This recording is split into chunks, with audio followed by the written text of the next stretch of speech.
आइए फिर एक बार उस पावन पवित्र पुण्य मंदिर का दर्शन कराते हैं जहां पर कार सेवकों ने यानी कोठारी बंधुओं ने अपना बलिदान दिया था त्याग और समर्पण के साथ। आप देख सकते हैं ये वही स्थान है, वो वही स्थल है, ये वही मंदिर है जहां पर भगवान भोलेनाथ को अर्पित किया जा रहा है जल, भगवान भोलेनाथ को चढ़ाया जा रहा है जल, क्योंकि भगवान राम ने भी रामेश्वरम की स्थापना की थी, भगवान भोलेनाथ का पूजन किया था।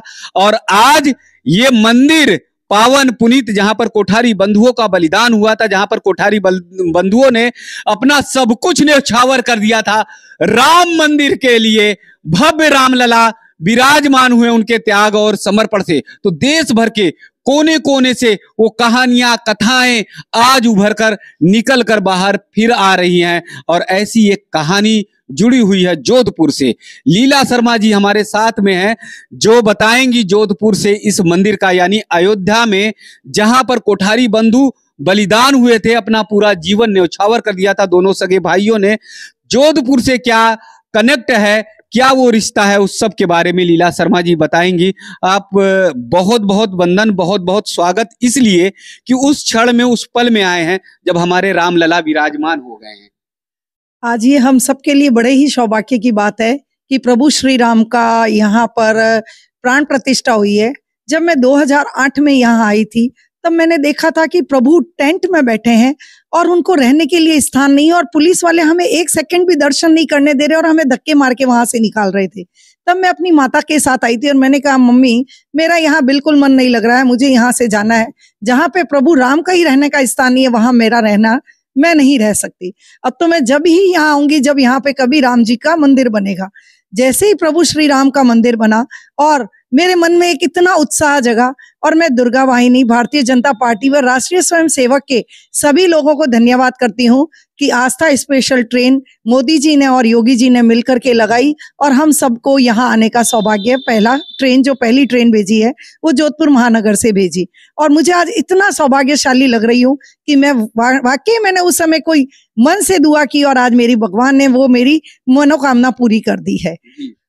1989 और 92 में जोधपुर के कई लोगों ने कार सेवक में आए थे और उन्होंने अपने प्राणों की आहुति दे दी थी, जिसके अंदर कई लोग घायल हो गए थे। इसी मकान के अंदर जोधपुर के गणपत शर्मा ने उन्हें यहाँ पर खींच करके अंदर 2 लाशों को ले लिया था और जिन लोगों के उनके पैर में गोली लगी उसके बावजूद भी उन्होंने अपने जान की परवाह नहीं की और उन लोगों को ले करके और छुपते छुपाते बड़ी मुश्किल से राजस्थान सरकार से मदद लेकर के और जैसे तैसे छुपते छुपाते वो जोधपुर तक ले गए और यहाँ से घायल जो कार सेवक थे उनको जोधपुर ले गए। बिल्कुल जोधपुर लेके गए, इसी मकान से उनको निकाला और जोधपुर लेकर के गए और उनको ले जाकर पहले उनका उपचार कराया तथा उनके घर वालों को सूचित किया और उसके बाद खुद का इलाज करवाया। और आज भी वो यहाँ पर नहीं आए। जब मैंने उन्हें पूछा आप यहाँ क्यों नहीं आए, उन्होंने कहा मेरा काम था प्रभु को स्थापित करवाने का, हमने बाबरी मस्जिद का ढांचा तोड़ना था, हमने वो काम कर दिया, अब आप लोग जाइए और दर्शन करके आइए। इतने जी का कितनी उम्र है, कितने? वो अभी मात्र 52 साल के हैं। अच्छा। और ITI में काम करते हैं और दादा दरबार से उनका अन्नपूर्णा का कैटरिंग का काम भी चलता है और राष्ट्रीय सेवक समिति के वह बहुत ही प्रांत में बहुत बड़े दायित्व पे काम करते हैं। लेकिन जैसे कि RSS का काम है कि छुप बिल्कुल लोगों को नहीं दिखावा करना, बिल्कुल दिखावा नहीं करते हैं।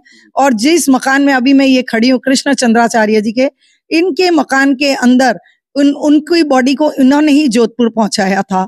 और अगर वो कार सेवकों को नहीं ले जाते जो घायल थे तो ट्रॉली में या फिर नगर निगम की गाड़ियों में भरकर जो है निगम की गाड़ियां उनको ले जा करके उनको इधर उधर फेंक देती और जिसको चील कौवे और कुत्ते गाय लोग खाते और उनकी बड़ी दुर्गति हो जाती। उस समय मुलायम सिंह यादव ने अपना इतना क्रूर दिखाया उन्होंने, कांग्रेसी नेताओं ने, कि बस कैसे ही करके इन कार सेवकों को यहीं पे भून दिया जाए। बिल्कुल गोलियां चले जा रही थी और वो बिना जान की परवाह करे एक पे एक जाकर के बाबरी मस्जिद पर चढ़ के और उस पे जय श्री राम के उद्घोष लगाया और ढांचे को गिरा करके अपना कार्य कर दिए थे।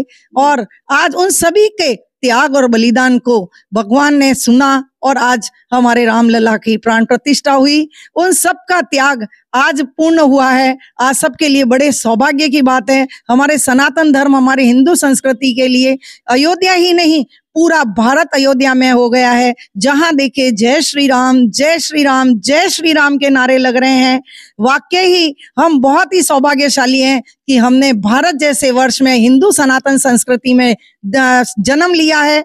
और आज हम सब के लिए ये बहुत ही सौभाग्य की बात है कि हमारे जीवित रहते हुए हमने रामलला के दर्शन कर लिए हैं। तथा मैं सभी भारतवासियों से अपील करूंगी कि आप भी आइए और अयोध्या में राम मंदिर के दर्शन करके जाइए और अपना सौभाग्य बनाए रखें। जय जय श्री राम, जय जय श्री राम। ओम श्री माता जी से आप जब मिल रहे थे तो आपका भाव, आपका समर्पण कैसा था? मुझे वो ऐसा लग रहा था जैसे माँ कौशल्या बैठी है, क्योंकि जैसे उन्होंने बताया कि जब राम जी वशिष्ठ गुरु आए थे, है ना, विश्वामित्र जी जब उनको लेने के लिए आए थे राम जी को, तब दशरथ जी ने मना कर दिया था। कौशल्या जी तो कुछ बोल ही नहीं पाई थी। लेकिन जब इतने प्रतापी विश्वामित्र जी जो लेकर के गए तब भी मना कर रहे थे, तो यहाँ तो कार सेवक थे जिनको कोई विश्वामित्र लेने नहीं आया था, जिनके कई माओं के घर उजड़ गए, जिनकी कोख सुनी हो गई, जिनकी मांग उजड़ गई, जिन माताओं के विधवाएं हो गई बहनें, और फिर भी वो कुछ नहीं कर सकी, क्योंकि सभी के ऊपर एक ही जोश था कि प्रभु श्री राम का मंदिर तो अयोध्या में होना ही चाहिए। और उन लोगों ने बिना अपने जान की परवाह करे प्रभु श्री राम के लिए हंसते हंसते अपने प्राणों की आहुति दे दी और जय जय श्री राम, जय जय श्री राम करते रहे।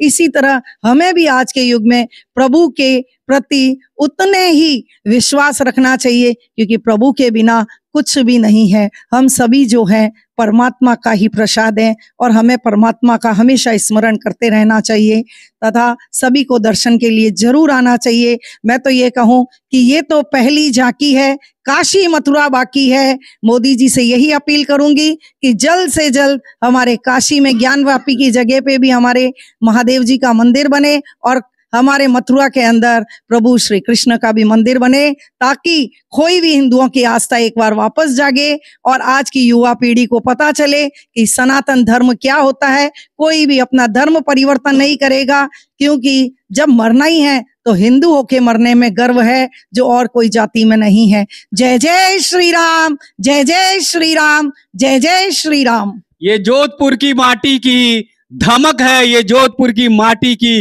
वो ताकत है, शक्ति है जो बलिदान देते हुई आई है। राजस्थान की माटी ने हमेशा बलिदान दिया है, देश के लिए सब कुछ समर्पित कर दिया है और इसीलिए बहन जी जोधपुर से अयोध्या में रामलला के दर्शन करने तो आई, लेकिन उस पावन पुनीत माटी को नहीं भूल पाई जहां पर कोठारी बंधु बलिदान हुए थे। पूरा मंदिर दर्शन करने के बाद बोली दूसरे मंदिर तो जरूर जाऊंगी, चाहे मेरा कोई भी काम छूट जाए, और इसलिए वो इस पावन पुनीत मंदिर में आई। गणपत जी को भी बहुत बहुत प्रणाम, बहुत बहुत वंदन, जिन्होंने इतना साहस किया, इतनी लंबी दूरी तय की और कार सेवकों को बचाने का काम किया।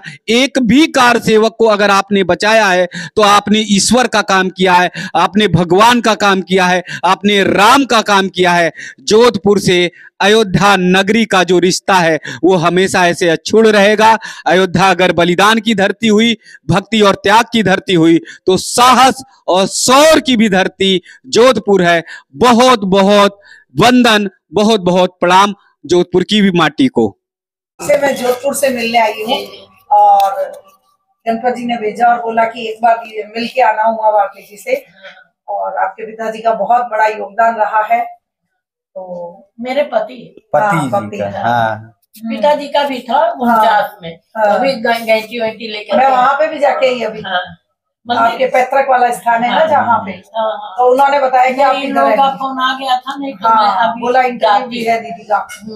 अब पहले से भी लोग आते जाते तो कुछ प्रेम भी हो, आत्मीयता भी हो जाती है। नहीं तो यहाँ मैं किसी को इंटरव्यू देती नहीं। सही है। जब माता जी के सामने ही कोठारी बंधु शहीद गोली लगी, उनका भी इंटरव्यू आया कि पैर में गोली लगी, उनके पैर में लगी थी, वही पैर में और वही लेकर के गए थे जोधपुर। उनको अच्छा जाने का अधिकार नहीं था। बड़ा इंटरव्यू भी आया था कि बड़ी मुश्किल से बचाते लाशें, और जोधपुर से जो आरएसएस के राष्ट्रीय सेवक संघ के है, तो गणपत शर्मा ने कई लोगों को बचा के दो बॉडी को वो सुरक्षित इनके पिताजी को और इनके पति को और वहाँ पर लेके गए जोधपुर, बिल्कुल बचाते बचाते।